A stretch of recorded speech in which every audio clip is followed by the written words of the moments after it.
This isn't gossip, it's Congress. Jasmine Crockett shocks America by exposing Ivanka Trump's billion-dollar secret and a 10-year fake marriage built on lies. 10 billion bought her silence, 10 years sold the story. What truth was buried in Ivanka's marriage? The sky hangs low and gray over the Capitol where thousands chant in one voice. Tell the truth, Ivanka, and no more lies. The noise shakes the marble steps as reporters shout into live cameras. Inside, metal detectors beep nonstop. Guards whisper into earpieces, tension thick as smoke. The doors swing open. Jasmine Crockett strides in black briefcase in hand, her face unreadable, but her eyes blazing. Across the table, Ivanka Trump sits waiting, flawless in white, smiling, that cool, practiced smile that's made headlines for years. The two women lock eyes. The hum of the crowd fades to silence. A camera zooms tight on Ivanka's face, one blink, one breath, and America holds its breath. Something explosive is about to happen. The silence after the opening felt electric, a storm waiting to break. Jasmine Crockett rose from her seat, voice sharp enough to cut through the hum of the cameras. "Mrs. Ivanka," she said, steady and unflinching, "I'll ask directly, are you deceiving the American public about your marital status?" The words dropped like thunder. A ripple went through the room, reporters shifted. Flashes burst, the crowd behind the barricades leaned closer to their screens. Ivanka didn't flinch. She adjusted her pearl bracelet, exhaled softly, and answered in a calm, trained tone. "Jared and I are still very happy. We raise our 3 children together. My family is my pride." Her voice was smooth, almost rehearsed, but her eyes flickered for half a second, and Jasmine caught it. Without another word, Jasmine reached for her black briefcase and pulled out a thick folder. The sound of paper against the wood echoed like a gavel strike.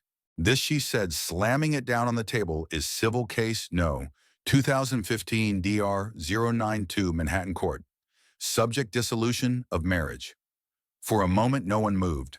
Then the room exploded, gasps, whispers, a swarm of cameras flashing like lightning.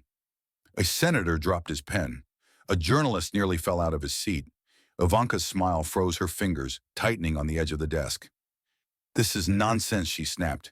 "It's a financial procedure, nothing more." Jasmine didn't blink. She flipped open the folder, page after page, rustling under the hot lights.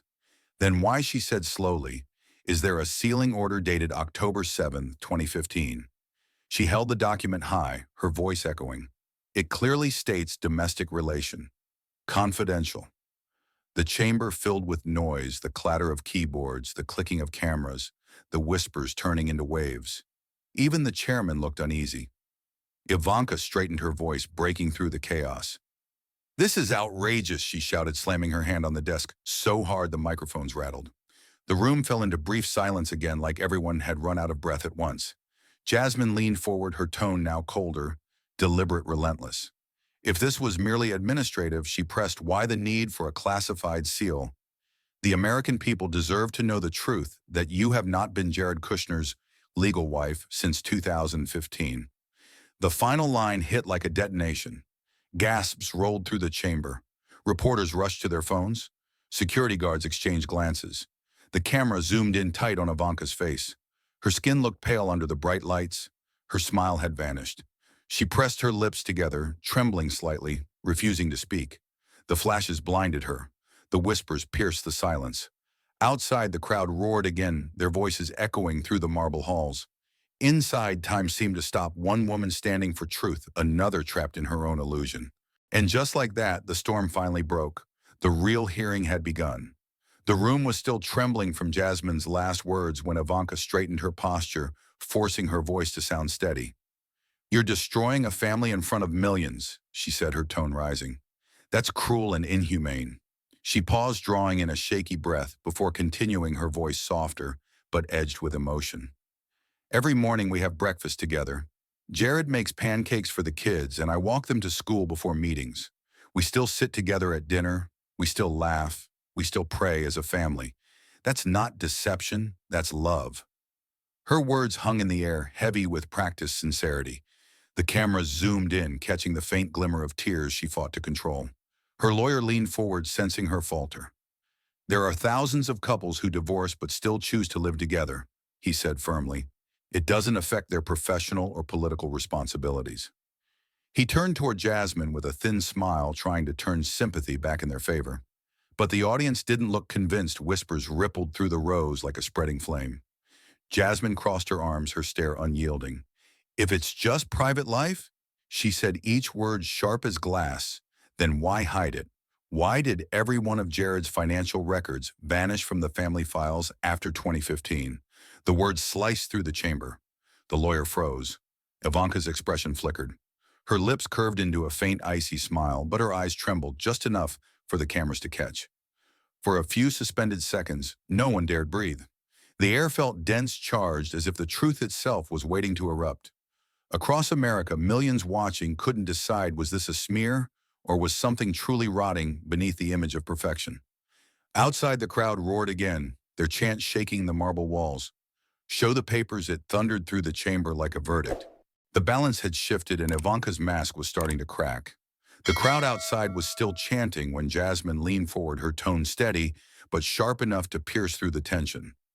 If your marriage still exists, she said, eyes locked on Ivanka, then explain this financial record. She opened her folder, sliding a printed document across the table. This is Jared Kushner's 2017 declaration at a Swiss bank. His marital status is listed as single. The words hit the room like an explosion. Reporters gasped. Flashbulbs burst across the hearing chamber. Ivanka froze, blinking fast, her face tightening as if she'd been struck. She swallowed hard, then hissed through her teeth. That's a forged document. Her voice cracked slightly under pressure, but she tried to sound defiant. Jasmine said nothing. Instead, she raised her hand toward the side door. A tall man in a gray suit walked forward, his steps echoing. This is Robert Klein, former senior auditor at Zurich National Bank, Jasmine announced. He personally handled this file. Klein approached the stand, placed his right hand on the Bible, and took the oath. I processed Mr. Kushner's account in 2017, he said clearly. The document presented here is 100% authentic. Chaos erupted. Senators shouted over one another, some pounding the table, others demanding order.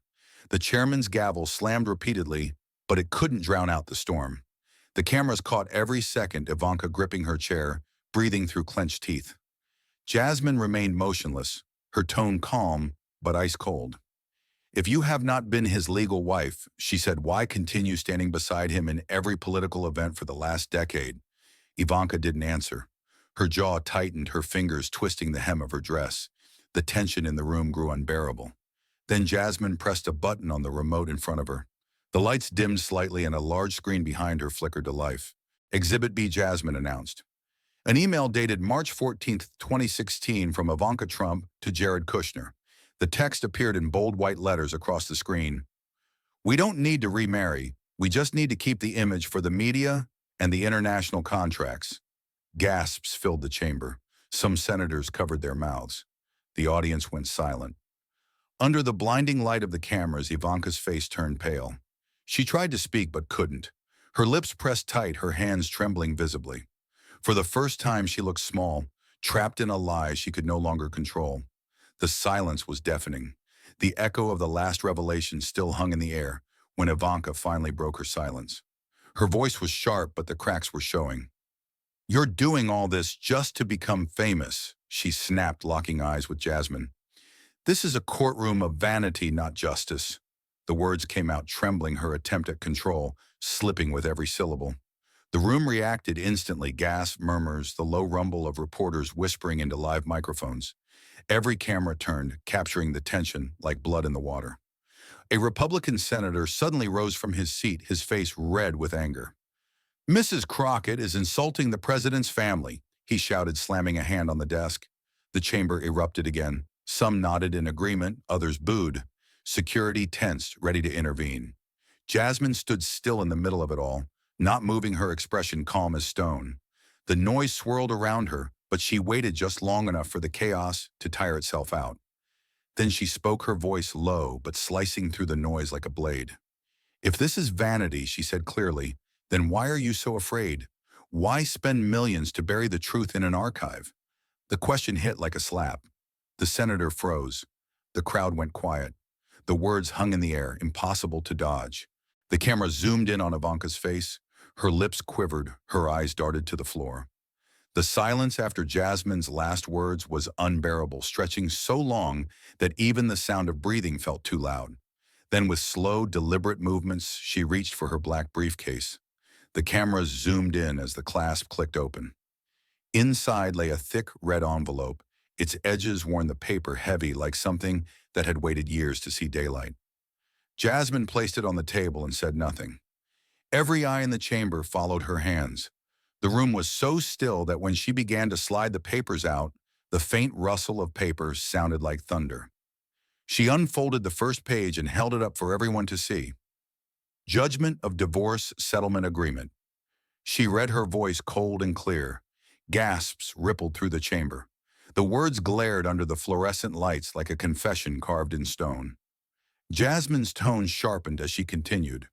The agreement states that Jared Kushner agrees to pay $10 billion to Ivanka Trump in exchange for maintaining the image of a happy family in public. The crowd broke into chaos, reporters shouting flashbulbs, bursting senators rising from their seats. Jasmine didn't flinch. She began to read the clauses, each one slower, heavier than the last. Division of assets, retention of child custody on paper, and a binding commitment to continue public appearances together for media and international contracts. Every line struck like a hammer, echoing in the chamber's vaulted ceiling. A senator slammed his hand on the table, shouting, "That's impossible!" The gavel pounded, but it couldn't drown the roar. Cameras swung wildly. Even the security guards looked stunned. Jasmine laid the document flat on the table, her voice slicing through the noise. "This is no rumor," she said firmly. "This is a signed agreement by both of them." She turned the page toward the camera where two bold signatures gleamed beneath the legal seals, Ivanka Trump and Jared Kushner. The crowd fell silent again, this time out of disbelief. You could feel the air thicken, charged with the weight of revelation. Across the table, Ivanka sat, frozen color draining from her face. Her lips parted, but no words came out. Then, like a glass cracking under pressure, she whispered, "No, this can't be." The microphone picked up every trembling syllable. Her hands shook as she tried to reach for the document, but Jasmine's gaze stopped her cold. The camera zoomed in, capturing every detail. The panic in Ivanka's eyes, the sweat forming on her palms, the faint tremor in her voice as she realized the walls of illusion were collapsing. For a long, unbearable moment, no one dared move. The senators stared. The reporters froze. The audience, both inside the hall and watching across the nation, knew they had just witnessed something irreversible the moment the mask shattered and the truth took center stage. The storm had arrived and there was no turning back. The air in the chamber was electric. No one moved. No one dared to speak. Jasmine slowly turned toward the main camera broadcasting live across the nation. Her eyes were steady, her voice unshaken. "The American people have been led for a decade by an image that was never real," she declared. "This is no longer personal. This is deception of the public and of the nation." The words rolled through the hall like a shockwave. Even the reporters stopped typing. For a split second, time itself seemed to freeze, as if the entire country was holding its breath. Across the table, Ivanka slumped into her chair. Her face had lost all color. One trembling hand covered her mouth, the other pressed to her forehead.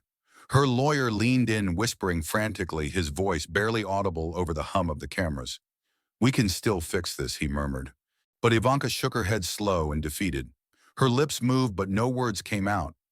It was as if the weight of every lie she'd built had finally collapsed onto her shoulders. Then, without warning, Ivanka reached for her microphone and turned it off. The click echoed louder than any shout. She stood abruptly, eyes glassy, posture collapsing under invisible pressure. The crowd gasped as she gathered her papers with shaking hands. Then, with no glance back, she walked out. Reporters shouted her name, flashes exploded in a strobe of white light, and the sound of protesters outside. "Tell the truth" flooded through the chamber doors. The chants grew louder, merging with the chaos inside, a storm of voices she could no longer control. Jasmine didn't move. She stayed seated, her breathing calm and deliberate. One by one, she gathered the papers in front of her, each motion precise and deliberate. Around her, the room buzzed with confusion, senators murmuring, staffers whispering, reporters scrambling for angles. The light from the cameras burned against her skin, but she didn't flinch. When she finally rose, the entire hall fell silent again, as if instinctively recognizing the end of something monumental. She looked around once at the empty chair where Ivanka had sat, at the documents that had shattered a dynasty, and at the dozens of cameras waiting for her final words. Then she spoke, her tone steady and resolute. The truth, she said, voice ringing clear through every microphone still on, never needs to run. Her words echoed through the chamber, carried out into the streets where thousands were still shouting. As she stepped toward the exit, the flashes returned, fierce, relentless, blinding. The security guards tried to clear a path, but the press surged forward, shouting questions that vanished beneath the roar. Jasmine didn't answer. She walked straight ahead, her briefcase in hand, the noise around her fading into one steady rhythm, the sound of footsteps leaving behind history. The hearing was over, but the storm outside was just beginning. The storm didn't end when the gavel fell. It only changed shape. Within minutes, every major network cut to breaking news. CNN, Fox News, MSNBC, and the New York Times ran the same headline across the screen: "The Silent Divorce Exposed." The words burned in bright red banners as footage of Jasmine Crockett holding the red envelope replayed again and again. In Times Square, giant digital billboards flashed her face beside Ivanka Trump's, two women frozen in opposite truths. Helicopters hovered over the Capitol as anchors stumbled through their scripts, voices tight disbelief heavy in the air. In homes across America, the silence was deafening. Families sat before glowing screens, coffee growing cold in their hands. The revelation felt personal, especially among viewers over 50, the ones who had admired the Trump-Kushner family as a picture of grace and stability. The shock was visceral. "We believed in them," said a woman interviewed outside a grocery store in Florida, her voice breaking. "We thought they were what family should look like." Call-in radio lines jammed within the hour as thousands vented anger and confusion. People didn't just feel betrayed by a couple, they felt fooled by an entire story they had been sold for 10 years. In newsrooms, chaos unfolded like a war room. Producers barked orders, editors demanded verifications, and lawyers reviewed every document Jasmine had read aloud. Anchors tried to sound calm but could barely disguise the tremor in their voices.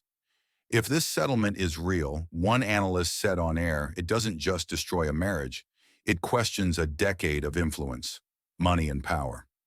At Fox News, the tone was more defensive. "We don't have all the facts," a host said, "but we can't deny this looks bad." The tension was palpable even among those who had once treated the family as untouchable. By the next morning, America had split down the middle. Outside Trump Tower in Manhattan, hundreds gathered waving signs that read, "Marriage is sacred, don't fake it," and "Truth before image." The crowd stretched for blocks, chanting in unison as reporters broadcast live from the street. Similar protests erupted in Miami, Dallas, and Chicago. Candlelight vigils mixed with angry demonstrations. Streets filled with people of all ages, united not by politics but by outrage. For many, it wasn't about wealth or power, it was about honesty. In Washington, the political machine roared to life. Behind closed doors, senators debated the fallout, voices raised, tempers high. 2 days later, Congress voted to establish a special committee to investigate Trump-Kushner financial assets. Overnight, the markets reacted. Shares linked to Kushner's real estate ventures plummeted. Jared Kushner himself vanished from the public eye. His office lights stayed off, his phone disconnected, his staff silent. Officially, a statement claimed he was taking time for personal matters. Unofficially, no one knew where he was. Editorial boards across the country weighed in. The New York Times published an op-ed titled "The Price of Illusion." Its opening line read, "When love becomes strategy, trust becomes collateral damage." The Wall Street Journal urged caution but admitted the evidence paints a troubling portrait. On television, commentators dissected every angle of the settlement, replaying Jasmine's line, "The truth never needs to run." That sentence became a kind of anthem, a phrase repeated in talk shows, podcasts, and interviews. Across the nation, conversations turned raw. Coffee shops buzzed with debates. Families argued over dinner tables. Teachers discussed the case with students, framing it as a modern lesson in ethics. "If they can lie about love," one caller said on NPR, "they can lie about anything." The quote circulated in newspapers the next day. It resonated because it was simple, human, and true. Churches addressed it in Sunday sermons. Pastors spoke of humility, of how truth, no matter how painful, must come before pride. Older Americans felt the sting most deeply. They remembered when marriage was more than a photo opportunity, when leaders were expected to embody the values they preached. Marriage stands for trust, said a retired judge in Arizona. And if trust doesn't mean anything anymore, what does? The statement was replayed on the evening news, striking a nerve across the country. People weren't just disappointed, they were grieving a myth. By midweek, the scandal had crossed oceans. European and Asian news outlets ran front-page stories. London's Guardian called it a political earthquake, disguised as a marriage scandal. Le Monde in Paris ran the headline Le Mariage Fantôme. Late-night hosts in Tokyo and Berlin opened their monologues with the same line, $10 billion for a perfect smile. Even the laughter carried unease. Governments began quietly re-examining trade and diplomatic ties associated with Kushner's projects, wary of what might surface next. Back in the United States, the cultural reaction deepened. Talk shows ran side-by-side clips, Ivanka and Jared holding hands on stage versus Jasmine reading the divorce settlement under oath. The contrast was brutal, magnetic, and impossible to ignore. Audiences gasped, laughed, and argued, but they couldn't look away. One comedian summed it up grimly. Maybe America didn't elect a family. Maybe it subscribed to a fantasy. Psychologists appeared on morning television trying to explain why the story struck so deep. People form emotional attachments to public figures, said Dr. Karen Bell on Good Morning America. When that illusion collapses, they feel personally betrayed. Helplines reported an unexpected surge in calls from people confessing that the news had triggered their own buried trust issues. The scandal had become more than politics, it had become therapy. Through it all, Jasmine Crockett's name dominated the headlines. Photos of her walking calmly out of the Capitol, black briefcase in hand, became iconic. She was no longer just a congresswoman, she was a symbol of confrontation, the person who had forced the nation to look in the mirror. Magazines called her the woman who stopped the show.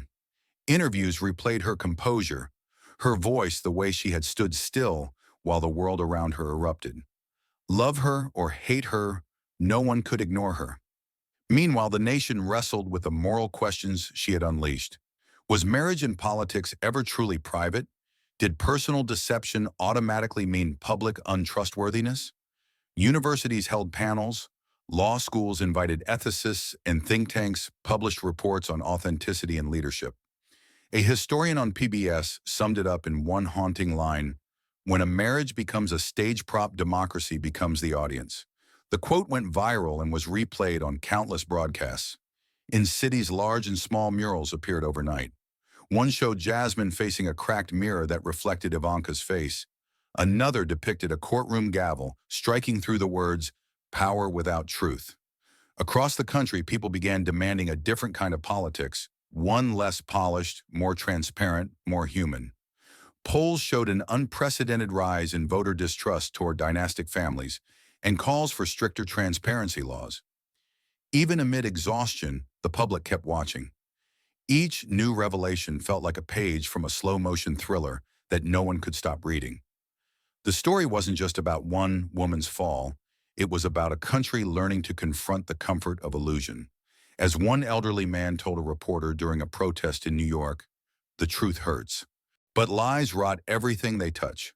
By the end of the month, the scandal had shifted from headlines to history books, yet its echo remained everywhere in classrooms, sermons, debates, and quiet family conversations.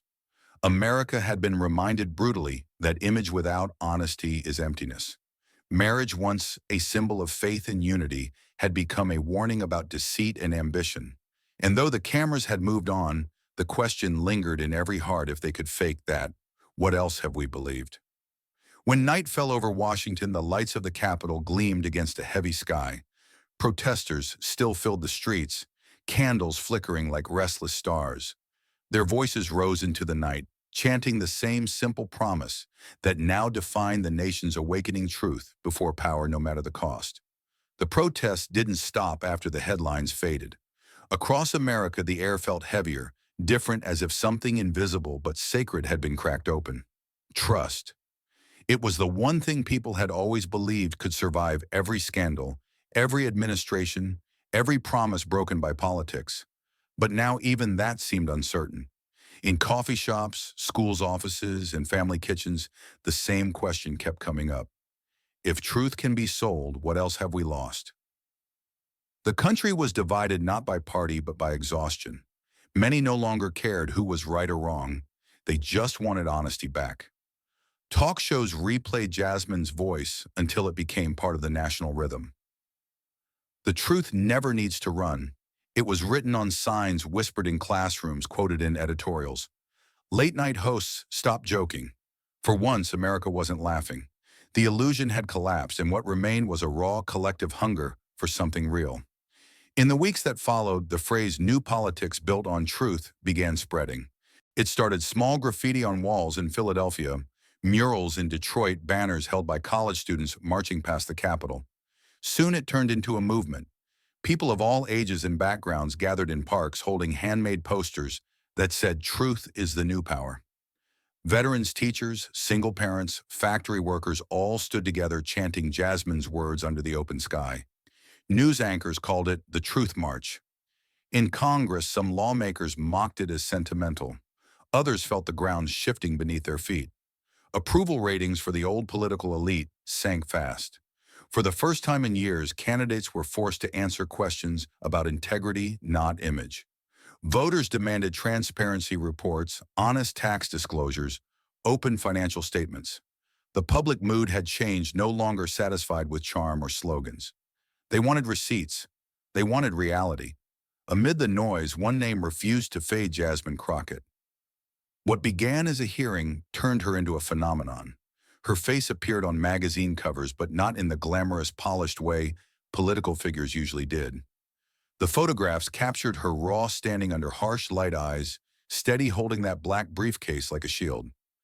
The headlines called her the woman who stared down power.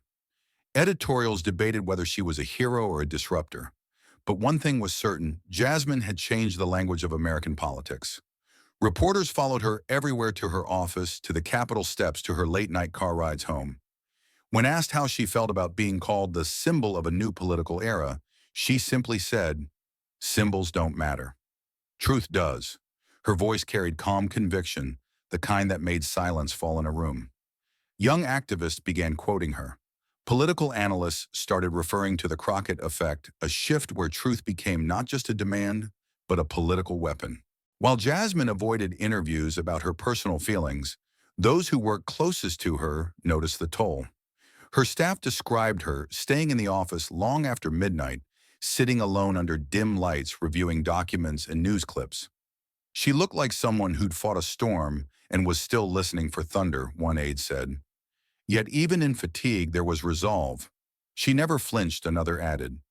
She said once that lies are like fire, they burn bright but die fast. The truth is the smoke that stays. In the months that followed, Congress passed a series of ethics reforms. Every major political figure was now required to disclose marital, financial, and foreign partnership documents under oath. It was unofficially called the Crockett Clause. Citizens across the country began to believe that maybe, just maybe, the system could still correct itself. "She reminded us that truth isn't weakness," said a commentator on PBS. "It's the only armor we have left." Still, the emotional damage across the nation ran deep. Couples who had once idolized the Trump-Kushner marriage now found themselves questioning their own trust. Therapists reported a surge in clients struggling with betrayal, not personal betrayal, but moral. "It's like a national heartbreak," explained Dr. Bell in an interview. "People aren't angry at just one woman or one family. They're angry at themselves for believing too easily." Churches began hosting truth circles, community events where people could discuss honesty, faith, and forgiveness. In small towns and large cities alike, the same phrase appeared on church signs and classroom boards: "Truth may hurt, but lies destroy." The words spread quietly, almost like prayer. Meanwhile, Jasmine's legacy took root far beyond politics. Universities invited her to speak about civic duty and courage. Her speeches drew standing ovations, not for their style, but for their sincerity. Courage, she told a packed crowd at Georgetown University, isn't about shouting louder than others. It's about standing still when the world trembles around you. Students recorded her every word. Teachers used her story as a case study on ethics and leadership. Abroad, world leaders commented on the scandal and what followed. In Europe, newspapers called it America's Reckoning. In Asia, journalists admired how one congressional hearing had sparked a global debate about authenticity and power. Jasmine's story crossed oceans, proof that truth was still the world's common language. Back home, artists, writers, and filmmakers began capturing her story. Documentaries, stage plays, and essays explored how one woman's defiance had forced an entire nation to confront itself. But Jasmine refused to commercialize her fame. When a reporter asked if she planned to write a book, she smiled faintly and said, "I already wrote it in that hearing room." It was a perfect answer, quiet, sharp, unforgettable. The more time passed, the more Jasmine's figure transformed from politician to legend. Children learned her name in civics classes. Murals showed her standing with one hand on the Constitution, the other holding her black briefcase. She became a symbol of accountability, the face of a country rediscovering its conscience. For older generations, she represented justice long overdue. For the young, she was proof that truth still had a pulse. Months later, in an interview broadcast live from the Capitol steps, Jasmine was asked what lessons she hoped Americans would take from it all. She paused, looking into the camera, the wind tugging at her coat. Then she spoke, steady, unhurried, every word landing like a strike of iron. "You can buy silence for $10 billion, she said. "You can bury the truth for 10 years. But no one will ever outrun it." The interviewer fell silent. Around the world, people watching stopped what they were doing. It was more than a quote, it was a verdict. The clip replayed on every network that night on every continent. Those 21 words became the epitaph of an era. And just like that, Jasmine Crockett's legacy crystallized, not in marble or money, but in memory. She had stood against one of the most powerful families in modern history and refused to bend. She had reminded America of something simple yet sacred, that the truth, no matter how painful, is the foundation of freedom. As dust settled over Washington, the streets still hummed with echoes of her words. People who had once shouted in anger now walked quietly, reflecting. The Capitol dome glowed against the darkening sky, a reminder that power might stumble, image might fade, but truth endures. Somewhere in that fading light, Jasmine's voice seemed to linger calm and unshaken, carrying the message she had carved into history. You can buy it, you can hide it, but you can never defeat it, because the truth doesn't bow. And for the first time in years, America listened. Thank you for watching until this moment and for standing with us on this journey for justice. Your support means everything. Like, subscribe, and turn on notifications so you never miss what's next. And we'd love to hear your thoughts. Leave a comment below and let us know what moved you most in this story. Together, our voices make a difference.